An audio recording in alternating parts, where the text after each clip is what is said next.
প্রায় ১.৫ যুগ ধরে আমাদের জনগণ ভোটাধিকার থেকে বঞ্চিত ছিলেন। তারা আজ আসন্ন নির্বাচনে তাদের ভোটাধিকার প্রয়োগ করার জন্য উন্মুখ হয়ে আছেন। আগামী ফেব্রুয়ারিতে সুষ্ঠু নির্বাচন অনুষ্ঠানের বিষয়ে অভ্যুত্থানের সপক্ষের রাজনৈতিক দলগুলোকে অবশ্যই ঐক্যবদ্ধ থাকতে হবে। তা না হলে জাতি এক মহা বিপদের সম্মুখীন হবে। এ সম্পর্কে আমি আগেও একাধিকবার আমার আশঙ্কা প্রকাশ করেছি। ফ্যাসিবাদের বিরুদ্ধে 2024-এর জুলাইয়ে মৃত্যুর মুখোমুখি শির উঁচু করে দাঁড়িয়ে দেশবাসী যে ঐক্য গড়ে তুলেছিল, আমরা জীবিতরা যেন অল্প স্বল্প ভিন্নমত ও লঘু বিবাদে জড়িয়ে তার মর্যাদা ক্ষুণ্ণ না করি।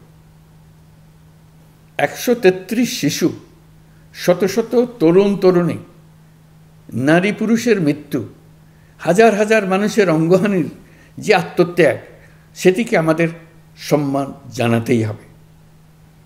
দেশের আপামর জনগণ সামান্য যা চায় তা হচ্ছে এই অগণিত হতাহতের স্মৃতির প্রতি শ্রদ্ধা জানিয়ে আমরা সবাই যেন ভিন্ন মতের প্রতি সহিষ্ণুতা দেখাই। দলীয় স্বার্থ অতিক্রম করে সম্মিলিত আকাঙ্ক্ষা ও জাতীয় চাওয়াকে ঊর্ধ্বে তুলে ধরি।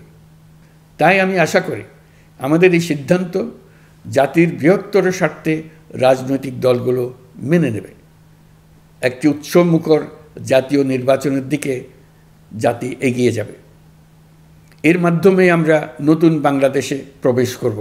আমরা নতুন বাংলাদেশ গড়ার দ্বার প্রান্তে এসে পৌঁছলাম।